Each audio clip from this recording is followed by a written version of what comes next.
온 땅이여 여호와께 즐거운 찬송을 부를지어다. 기쁨으로 여호와를 섬기며 노래하면서 그의 앞에 나아갈지어다. 여호와가 우리 하나님이신 줄 너희는 알지어다. 그는 우리를 지으시며 우리는 그의 것이니 그의 백성이요 그의 기르시는 양이로다.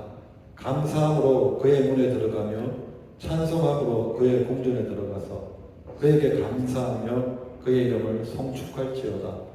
여호와는 선하시니 그의 인자하심이 영원하고 그의 성실하심이 대대에 이르리로다. 아멘.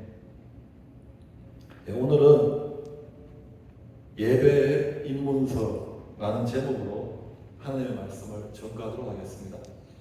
시편을 저는 저뿐만 아니라 또 신학학자들도 예배의 입문서다. 입문서라는 말 하잖아요. 우리가 새로운 것을 우리가 배우려고 할 때 그것에 대한 가장 기초적인 지식을 제공하는 그 책을 입문서라고 하잖아요. 컴퓨터를 배울 때 컴퓨터 입문서가 있고, 또 작가가 되려고 하는데 글쓰기를 하려고 할 때도 글쓰기에 대한 기초에 대한 그런 입문서가 되는 책들이 있습니다. 시편은 모든 사람에게 주시는 말씀이기도 하지만 특별히 하나님을 예배하는 예배자들, 예배가 무엇인가, 진정한 참 예배자가 될 수 있는 길로 우리를 인도하는 예배 입문서라고 할 수 있습니다. 근데 예배가 얼마나 중요합니까? 그래서 교회마다 예배에 목숨을 걸자, 예배에 실패한 인생에 실패한다, 그런 구호를 만들고, 그리고 성경에 보면 하나님이 찾으시는 사람이 어떤 사람일까요? 요한복음에 나오죠. 똑똑한 사람, 11조하는 사람, 성공한 사람을 찾는다는 것이 아니라 하나님은 신령과 진정으로 예배하는 예배자를 찾습니다. 우리 모두가 하나님이 찾으시는 그 예배자가 되시기를 예수님의 이름으로 축원합니다. 그런 예배자가 되기 위해서 시편에 예배 입문서라고 말씀하고 있는 우리 시편에 대해서 우리는 읽고 묵상하고 예배가 무엇인지, 어떻게 예배해야 되는지 배우기를 소원합니다. 오늘 시편 우리가 읽었던 본문 말씀, 예배하러 나가는 예배자들에게 주시는 말씀입니다. 어떻게 하나님 앞에 예배하러 나갈 때 1절, 2절 어떻게 나가라고 하죠? 다시 한번 읽어보겠습니다. 온 땅이여 여호와께 즐거운 찬송을 부를지어다. 기쁨으로 여호와를 섬기며 노래하면서 그의 앞에 나아갈지어다. 기쁨으로 여호와를 섬기며, 여기 생략되어 있습니다. 또 기쁨이 들어갑니다. 기쁨으로 노래하며 그의 앞에 나아갈지어다. 탁월한 찬송을 부를지어다라고 말하지 않고 즐거운 찬송을 부를지어다, 즐거움을 강조하고 있습니다. 하나님 앞에 나갈 때 경건하게 나아갈지어다라고 말하지 않고 기쁨으로 노래하며 기쁨으로 섬기며 기쁨으로 나아가고 즐거움과 기쁨을 강조하고 있습니다. 예배자들이 하나님 앞에 나아갈 때 즐거움과 기쁨이라는 감정을 가지고 하나님 앞에 예배드리러 나가라고 예배 입문서라고 말하는 시편은 우리에게 말하고 있습니다. 하나님 앞에 나아갈 때 헌금을 가지고 나가라, 말하기 전에 기쁨과 즐거움으로 노래하며 하나님께 예배하러 나가라고 말하고 있습니다. 구약의 예배자인 다윗만 우리에게 이렇게 말하는 것이 아니라 신약의 대표적인 예배자인 사도 바울도 하나님을 예배하는 성도들에게 뭐라고 말하죠? 주 안에서 좋은 일이 있을 때만 기뻐하라.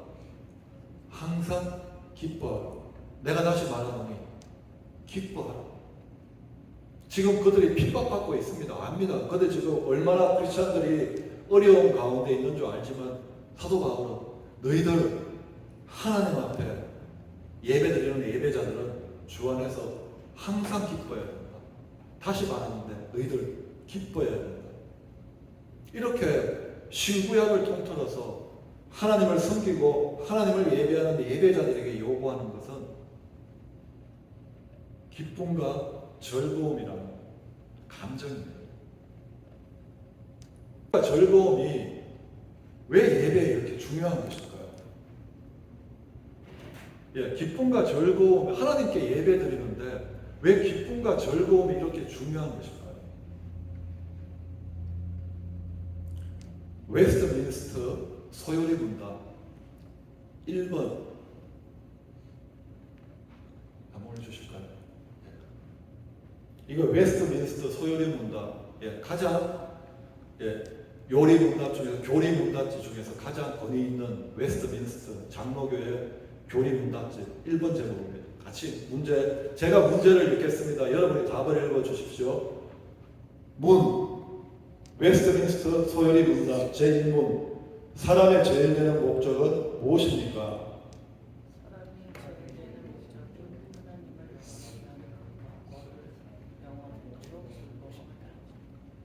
아멘이십니까? 다른 거 되실 분 있으십니까? 예. 사람의 제일 되는 목적은 하나님을 영화롭게 하는 것과 그를 영원토록 즐거워하는 것이라고 말합니다. 그런데 영어로 하면 사람의 제일 되는 목적, 단수로 물었습니다. 그런데 복수로 두 가지를 말하고 있습니다. 이게 무슨 의미일까요?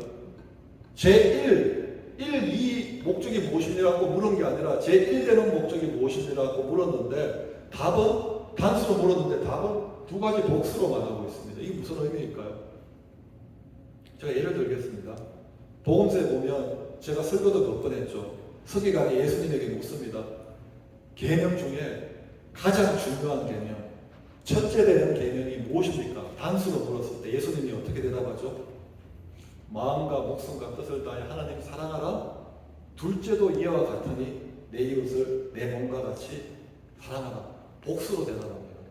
그리고 요한 1서에 보면 보이는 형제를 사랑하지 아니하는 자는 두 번째 계명을 하지 않는 자는 첫 번째 계명 보이지 않는 하나님을 사랑할 수 있다 없다? 없느니라. 그러니까 하나님을 어떻게 사랑합니까? 이웃을 사랑함으로 하나님을 사랑할 수 있습니다. 아멘이십니까? 이웃을 사랑하지 않는 자는 하나님을 사랑할 수 없다는 거죠. 똑같은 말입니다. 우리가 어떻게 하나님을 영화롭게 할 수 있습니까? 그를 영원토록 즐거워함으로 하나님을 영화롭게 할 수 있습니다. 예배가 무엇입니까? 하나님을 영화롭게 하는 것인 줄 믿습니다. 우리가 어떻게 하나님을 예배할 수 있습니까? 그를 즐거워함으로 예배할 수 있기 때문에 예배 임문서라고 말하는 10번은 우리에게 하나님께 예배하러 나아갈 때, 하나님께 영광을 돌리러 나아갈 때, 하나님께 영화로운 예배를 드리러 나아갈 때 즐거움으로 나아가라, 기쁨으로 나아가라 라고 말하고 있습니다. 하나님을 영원토록 즐거워하지 않으면 하나님을 우리는 영화롭게 할 수가 없을 것입니다. 하나님을 영화롭게 하는 예배와 하나님을 영원토록 즐거워하는 이 즐거움과 기쁨이라는 감정은 분리될 수 없다는 거죠. 예배의 가장 중요한 요소, 하나님에 대한 즐거움과 기쁨입니다. 물론 헌금 중요하죠. 말씀 중요하죠. 찬양 중요하죠. 그것보다 예배 입문서라고 말하는 성경 시편을 우리에게 가르쳐 주기를 너 하나님께 나아갈 때 즐거움으로 나아가라. 기쁨으로 나아가라. 아주 훌륭한 찬양대보다 더 중요한 것, 예배의 요소에서 아주 탁월한 설교보다 더 중요한 것, 아주 많은 헌금보다 더 중요한 것은 바로 나의 하나님을 향한 기쁨과 즐거움이라는 감정이라는 것입니다. 바로 그 기쁨이, 그 즐거움이 너의 예배의 대상인 하나님을 영화롭게 한다는 것입니다. 왜 기쁨과 즐거움이 하나님을 영화롭게 높일 수가 있는 것입니까? 사람은 그 사람이 무엇을 가장 중요하게 생각하는지, 그 사람이 무엇을 보물로 생각하는지 어떻게 알 수 있죠? 그의 기쁨의 대상이 무엇인지를 보면 그가 무엇을 정말 가장 귀하게 생각하는지, 그가 무엇을 보물로 생각하는지 알 수 있습니다. 탕자에 비유해서 탕자가 아버지의 전 재산이 10억이라고 한다면 아버지로부터 5억을 받아서 먼 나라로 가서 5억을 다 탕진하고 거지가 돼서 아버지 앞에 돌아왔습니다. 아버지가 기뻐하고 즐거워합니다. 왜? 아들이 돌아왔기 때문에 5억은 사라졌지만 아들이 돌아왔습니다.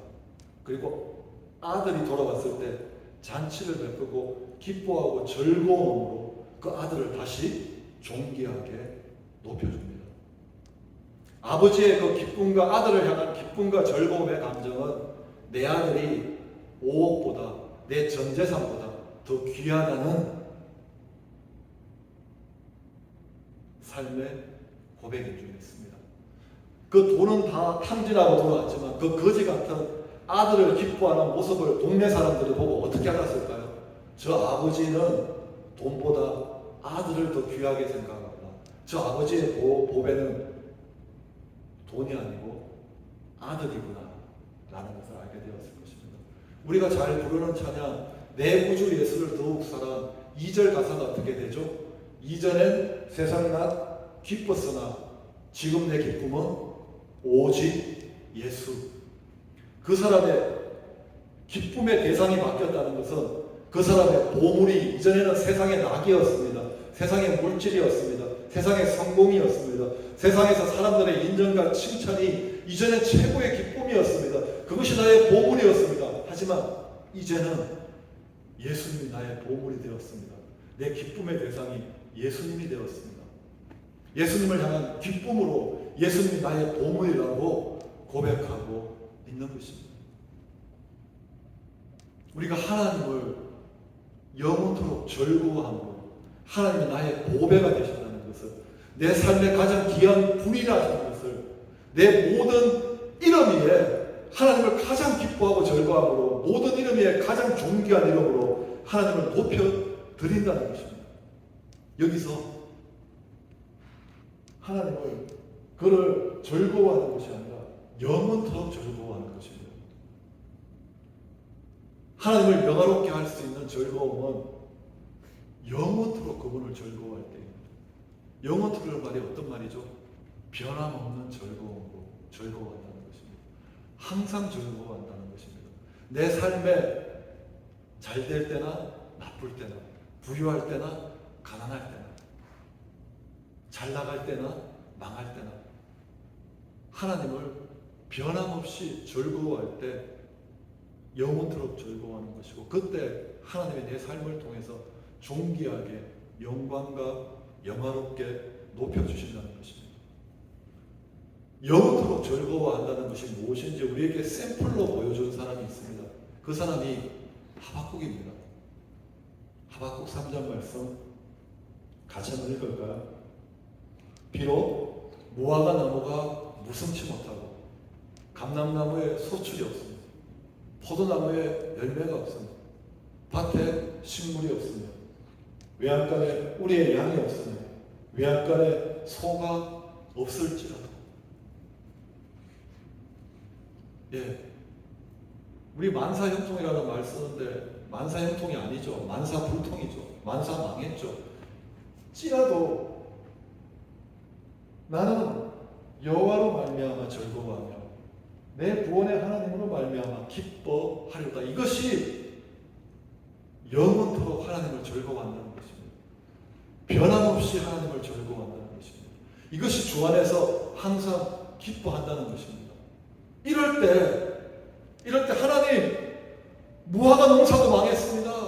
감람나무 농사도 망했습니다. 포도나무 농사도 망했습니다. 밭 농사도 망했습니다.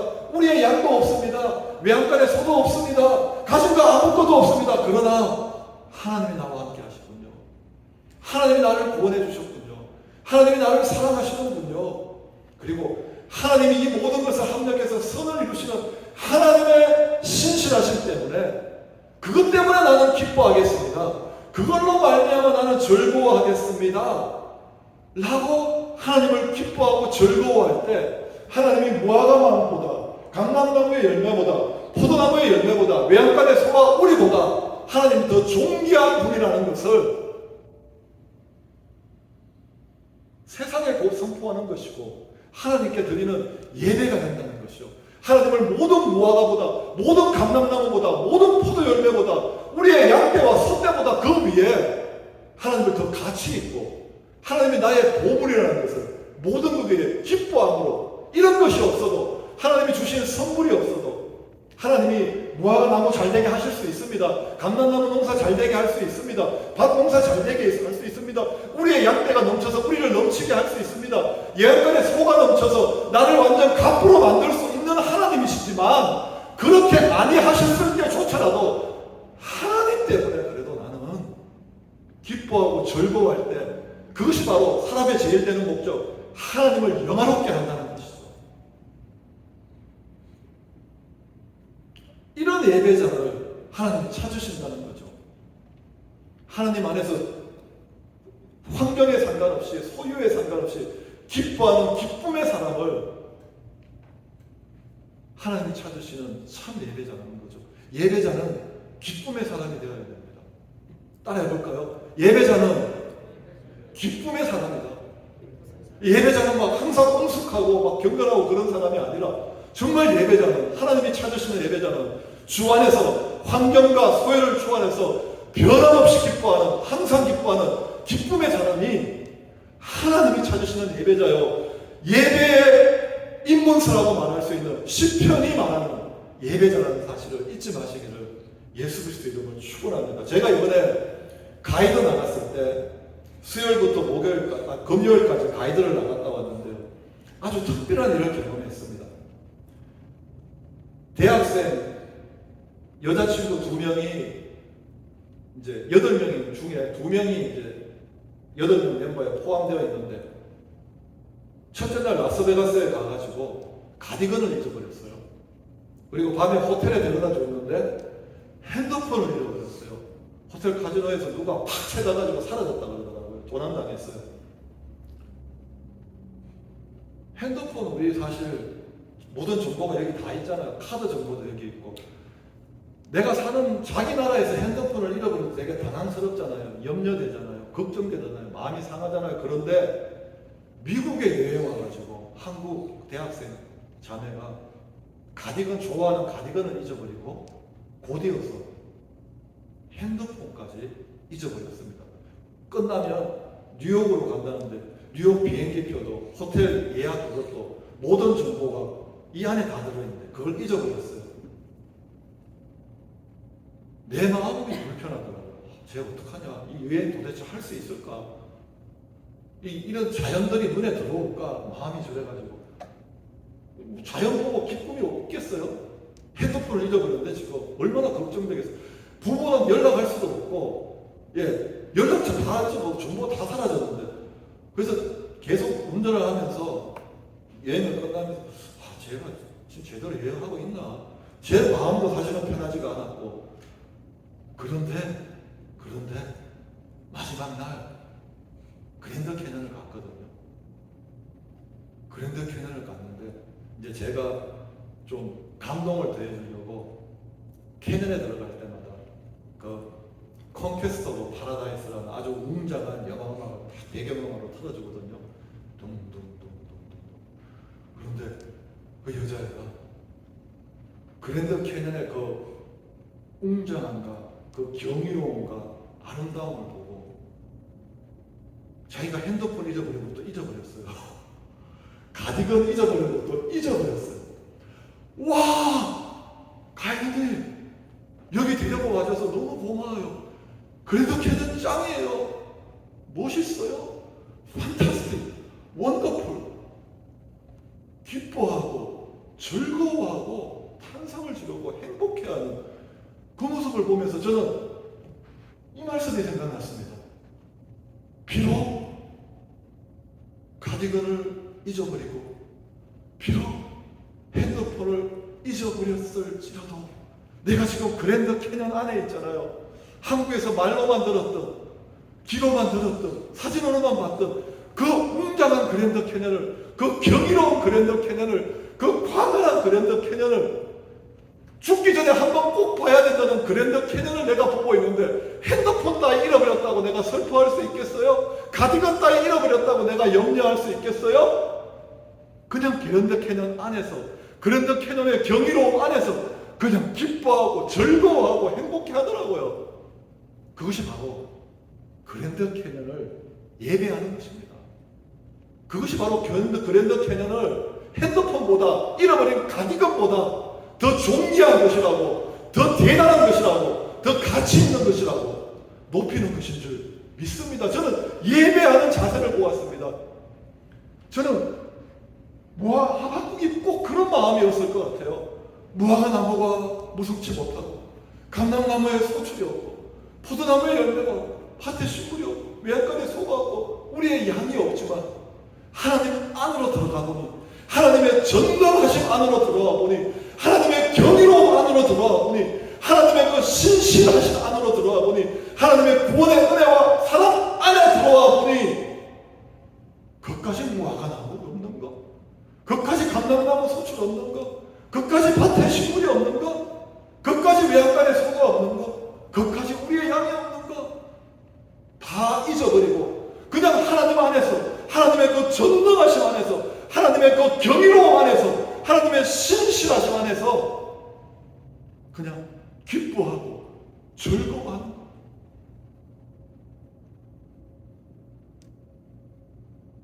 하나님, 무화과 나무 하나님의 전능하신 안에 비하면 아무것도 아닙니다. 외양간의 소와 우리의 양떼 있으면 좋지만 하나님 모든 것을 합력하여 선을 이루시는 하나님의 신실하심에 비하면 아무것도 아닙니다. 이런 예배자가 되시기를 예수 그리스도의 이름으로 축원합니다. 예, 그 자매가 예수 믿는지 안 믿는지는 모르겠어요. 그런데 다 중요한 걸 잃어버려도 그랜드 캐년 안에 들어왔을 때 자기 잃어버린 거 싹 잃어버리고 그랜드 캐년의 그 위대함과 경이로움 안에서 기뻐하고 즐거워할 때, 우리가 일주일 동안 삶을 살면서 잃어버린 거 있을 거예요. 내 마음대로 안 된 거 있을 거예요. 그렇지만 교회 안에 들어와서 하나님의 임재 안에, 하나님의 말씀 안에, 하나님의 은혜 안에서 그것까지 잃어버리고 하나님으로 기뻐하고 즐거워할 때, 그것이 바로 하나님을 영화롭게 하는 최고의 예배인 줄 믿습니다. 그런 기쁨의 사람이 하나님을 찾으시는 예배자인 줄 믿습니다. 주 안에서, 하나님의 전능하심 안에서, 하나님의 위대하심 안에서 환경과 소외에 상관없이 기뻐하시는 기쁨의 사람 되시기를 예수 그리스도의 이름으로 축원합니다. 두 번째, 예배자는 어떤 사람이 되어야 됩니까? 4절 같이 읽겠습니다. 감사함으로 그의 문에 들어가며 찬송함으로 그의 궁전에 들어갈지어다. 그에게 감사하며 그의 이름을 송축할지어다. 감사하는 사람만이 들어가는 문이 있습니다. 감사로 제사 드리는 사람만이 들어가는 문이 있습니다. 감사의 열쇠로만이 열 수 있는 문이 있습니다. 그 문이 하나님의 임재의 문이고, 하나님의 축복의 문이고, 하나님의 기적의 문인 줄 믿습니다. 감사함으로 그 문에 들어가라고 합니다. 내가 억만장자라도 저 문에 들어갈 수 없습니다. 내가 10,000명을 목회하는 위대한 목사라도 저 문에 들어갈 수 없습니다. 감사로 제사를 드리는 자가 그 문에 들어갑니다. 우리 시편 50장 말씀입니다. 감사로 제사를 드리는 자가 나를 영화롭게 하나니. 사람의 제일 되는 목적이 뭐죠? 하나님을 영화롭게 하는 것과 그를 영원토록 즐거워하는 것. 예, 감사로 제사를 드리는 자도 하나님을 영원토록 즐거워하는 것만큼 감사의 제사도 변함없는 제사입니다. 무화과 나무 많고, 포도나무 열매 많고, 감람나무에 소출이 많고, 외양간에 소가 많고, 우리의 양이 많을 때는 감사하지 말라고 해도 저절로 감사가 나옵니다. 그건 감사의 제사가 아닙니다. 예수 안 믿는 사람들도 환경이 좋으면 저절로 감사가 다 나옵니다. 감사의 제사는 하박국의 고백처럼 무화과 나무가 열매가 없고, 감람나무에 소출이 없고, 외양간에 소가 없고, 가디건 잃어버리고, 핸드폰 잃어버려도 그랜드 캐년 안에 있기 때문에 기뻐하고 즐거워하는 것처럼, 하나님 안에 있기 때문에, 하나님은 은혜 안에 있기 때문에, 하나님의 신실하심 안에 있기 때문에 하나님으로 인하여 감사하는, 바로 그 감사가 감사의 제사를 드리는 것이고, 그렇게 감사의 제사를 드릴 때 하나님은 동일하게 영광을 받으신다는 것이죠. 하나님이 찾으시는 두 번째 예배의 사람은 감사로 제사 드리는 감사의 사람입니다. 기쁨의 사람, 감사의 사람. 이 사람이 오늘도 하나님이 찾으시는 예배자라는 것을 잊지 마시기를 예수 그리스도의 이름으로 축원합니다. 마지막으로 이런 기쁨의 사람, 감사의 사람이 되기 위해서 우리가 해야 될 것이 한 가지 있습니다. 3절 말씀입니다.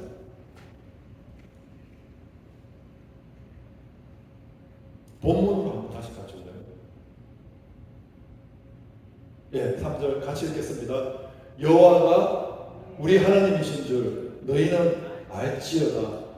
예, 우리가 기쁨의 사람, 감사의 사람, 그런 예배자가 되기 위해서는 내가 예배하는 대상이 하나님이 누구신지를 알아야 됩니다. 그런데 어떤 하나님을 알아야 됩니까? 특별히 우리의 이 예배 입문서라고 말하고 있는 시편은 하나님을 알지어다 말하고 그 다음에 하나님과 너의 관계에 대해서 말해주고 있습니다. 하나님이 누구라고요? 그는 우리를 지으시며 우리는 그의 것이니 그의 백성이요 그의 기르시는 양이로다. 특별히 하나님을 알지어다 말하고 하나님이 너를 지으신 분이고 너는 하나님의 양이다. 하나님이 너를 기르신다. 하나님과의 관계, 하나님이 목자고 너는 양이다. 하나님이 아버지고 너는 자녀다. 하나님이 왕이시고 너는 백성이다. 하나님과 너와의 관계를 알아라고 우리에게 말해주고 있습니다. 하나님이 어떤 분이시라고요? 그의 기르시는 우리를 기르시는 분이십니다. 이 사실이 믿어지시기를 예수님의 이름으로 축원합니다. 하나님은 우리를 만들어 놓고 이제 알아서 살아라 너희들이 그렇게 하시는 분이 아니시라는 거죠. 하나님이 우리를 지으셔 놓고 우리를 만드셔 놓고 이제는 너희가 알아서 살아라가 아니라 기르시는 분이라는 것을 잊지 말라는 거예요. 기르시는 분입니다. 우리가 자녀를 낳아놓고 이 3명의 4명의 자녀를 낳아놓고 2명의 자녀를 낳아놓고 자 내가 너희들 낳아줬으니까 이제 너희들 알아서 살아라고 말하는 부모가 어디 있습니까? 악한 부모라도 자식을 낳아놓고 그렇게 하지 않고 자식을 기릅니다. 자식을 기른다는 말이 무엇입니까? 때를 따라 자식의 필요를 알고 그 자식의 필요를 채워주는 것이 자식을 기른다는 거죠. 어릴 때는 뭐가 필요합니까? 기저귀가 필요하죠. 우유가 필요하죠. 때에 따라서 기저귀가 우유를 채워주죠. 학교 갈 때는 학용품이 필요하죠. 옷이 필요하죠. 채워주죠. 대학교를 가면 등교를 해야 하니까 차가 필요하죠. 차의 필요를 채워주죠. 이것이 기르는 거라는 거죠. 하나님이 우리를 그렇게 한다는 것입니다. 우리 같은 악한 부모도 자식을 낳아놓고 그렇게 필요를 채워주며 길러가는데 하물며 하늘에 계신 그 선하신 아버지께서 우리를 그렇게 기르시지 않겠느냐. 하나님 우리를 기르십니다. 때를 따라 우리가 무엇이 필요한지를 아시고 그것을 채워주십니다.